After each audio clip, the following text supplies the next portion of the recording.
So my, male 29, wife, 27, has been a stay-at-home mother since the pandemic began. She lost her job because of the global issue, and given that we were stuck at home most of the time, we decided that it was better for us to fire our housekeeper and have her be a stay-at-home mom at least until the kids, young grammar school female, preschool male, toddler male, were a little older. And mostly it's been fine. We split chores, about 40% me, 60% her. She does most of the daily household work and I take over when I get home, except on weekends when we either work together or one of us relaxes. The thing is, I gave her free rein on the monthly financials of the household. We thought she spent most of the time buying things for the family. She'd know best what to buy, how and when, and it would be a waste of time to discuss every purchase or financial decision. And that was fine as well until about 4 months ago when I noticed some discrepancies. I began noticing a bunch of $49.99 or $99.99 purchases. Initially, I didn't pay them any mind, but over time there were more and more. So eventually I did a little digging, checked who the purchases were made to, and tracked how often. Looked at what my wife does in her free time. Long story short, over just the last 2 months she spent about $10,000 on gotcha games. Look, I'm not ridiculous. I understand people have hobbies that can require expensive purchases. I spend $200 on video games every month. But $10,000 in 2 months on gotcha games? Games specifically designed to keep you paying and paying. I consider it a real problem. So I confronted her. I told her that I'm not giving her a blank check anymore, not unless she seeks professional help. I told her that I called our old housekeeper and she'll start working with us again this month to help her with the kids. She said that it's not that big of a deal because we can afford it. I told her yes, we can afford it for now, but it's a dangerous game she's playing and she needs help. I told her the housekeeper would have to approve the financial decisions in the household together with her. Then she called me an idiot and said that I was financially controlling her because I was the only source of income in the household. Am I the idiot for not giving my stay-at-home wife any more money until she seeks help? $10,000 in 2 months. Impressive. Not the idiot. This isn't about being financially controlling, it's being responsible with money.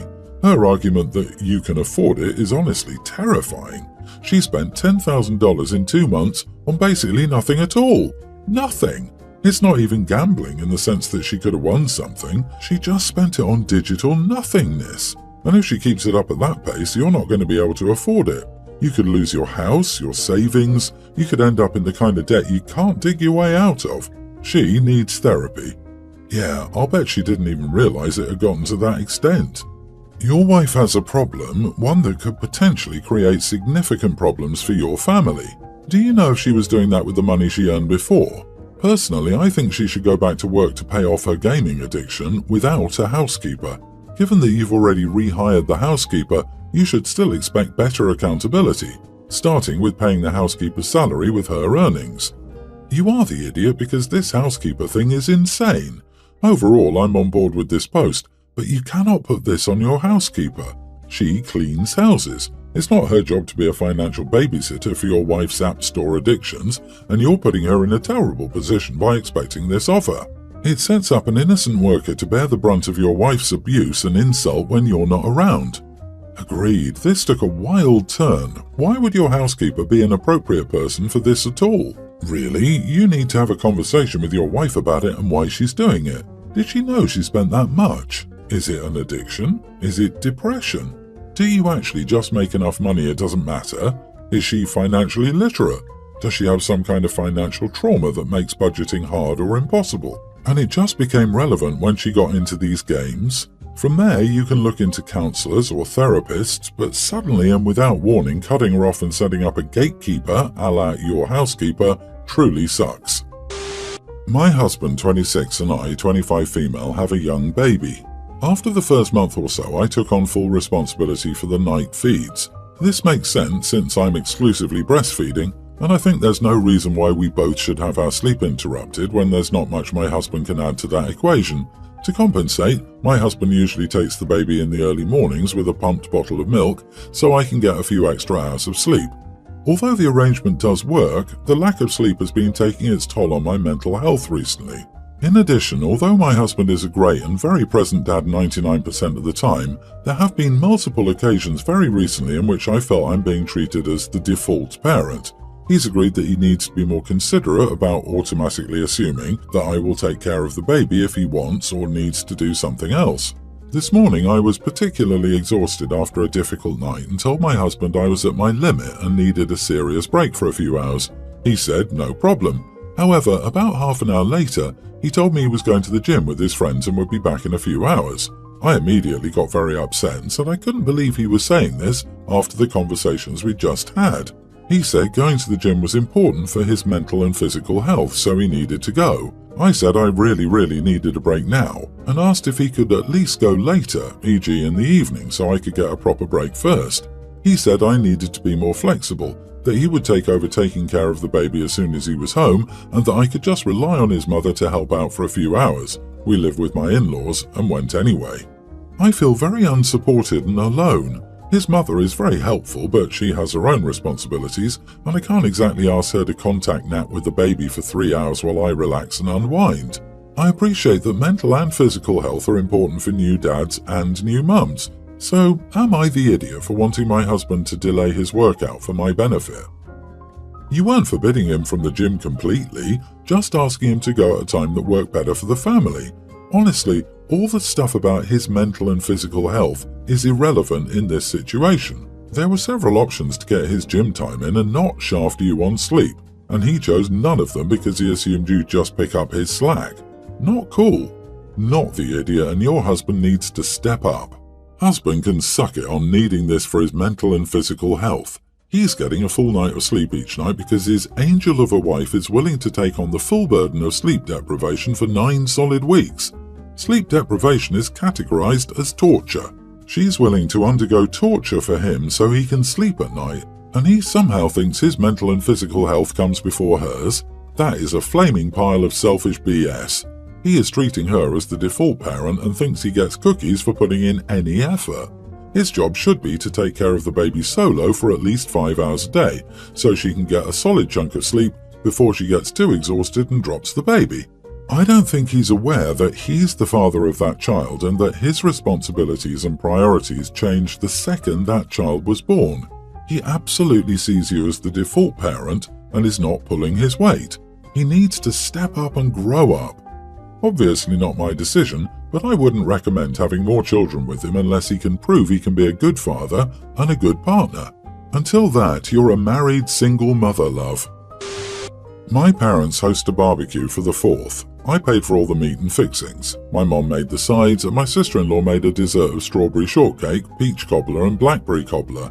My mom invited some extended family, and we hadn't even got to the desserts yet because my sister-in-law was going to reheat the cobblers in the oven before serving.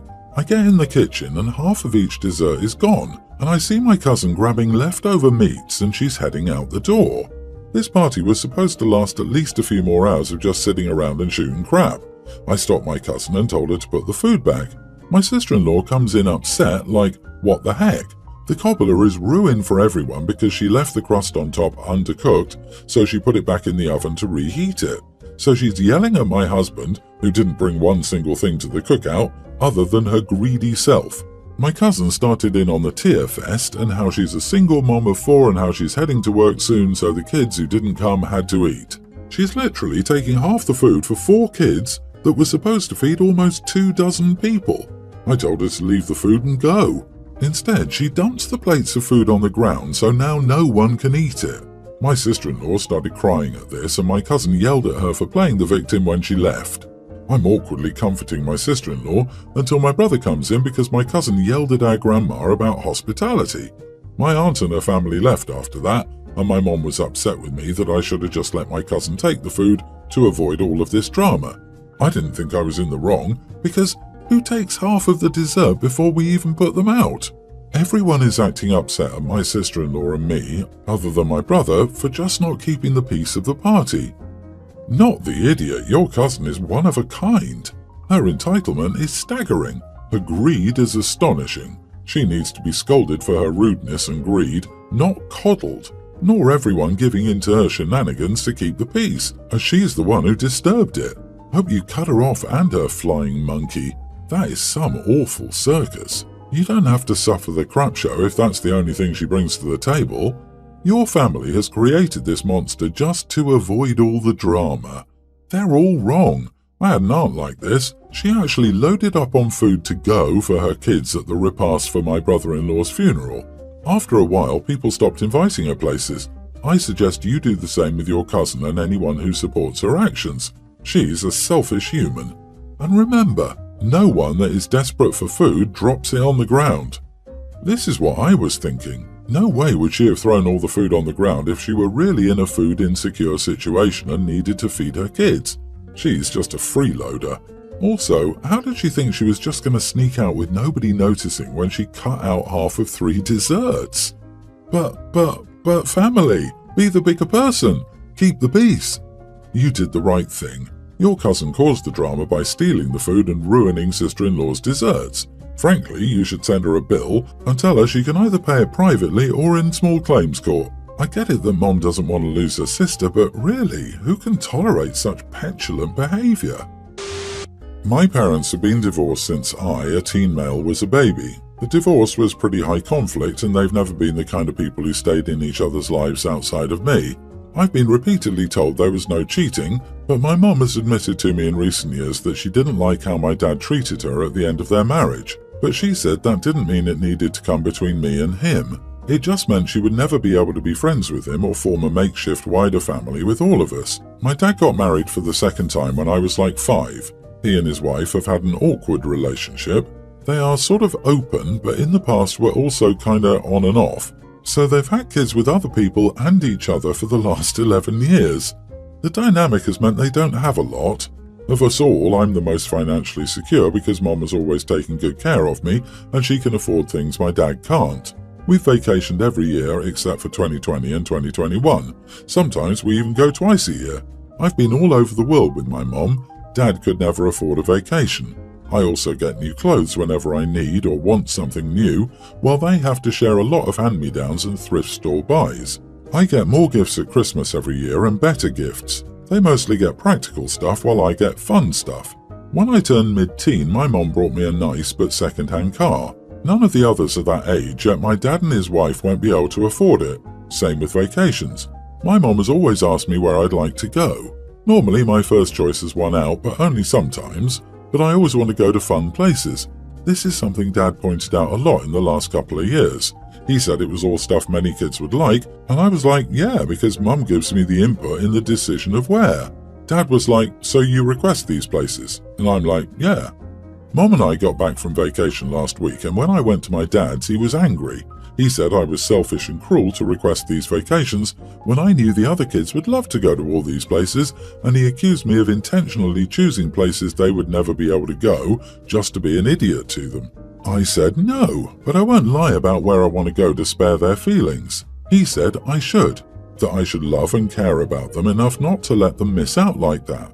I told him it wasn't my problem. Am I the idiot? Edit, my dad also has 5 bio kids, that we know of. That includes me. His wife had 2 when they first met. She had 2 with him and like 3 or 4 others. Wait, so she has 7 or 8 kids, and he has 4 besides you? Yeah, they ain't going on vacation anytime soon, especially not on your mom's dime. OP, not the idiot. Enjoy the places you want to go. Building memories with your mom is an amazing opportunity you should cherish. I hope you guys continue doing fun things together. Dad can learn to deal with it. Ugh, haven't they heard of birth control? Poor finances are an excellent reason to limit the number of children that you bring into the world. That's his own problem. If he has that many different kids from within his marriage and outside of it, he should have been better prepared to be able to pay for them. It's not your responsibility to actively do something about his inability to do fun things with his kids, or to put off your ability to do things that you want.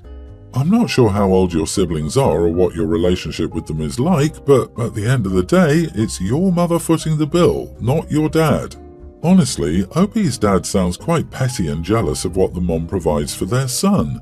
He's trying to badger his son into either not talking about those places because his brood notices he can't provide the same, or not going to them so he can be just as miserable as the rest of the children, because dad seems to have very little self-control. My 31 male oldest kid is my wife's biological son that I adopted. Last year, his school recommended he be assessed for a neurological disability. The process of finding a specialist that our insurance will work with has taken a long time.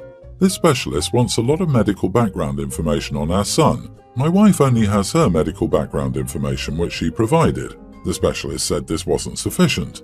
I found her ex on Facebook and messaged him to ask for his family's medical history. I explained why. He immediately blocked me. I found his sister on Facebook after that and sent a similar request. She said she would get me the information. We exchanged emails about this.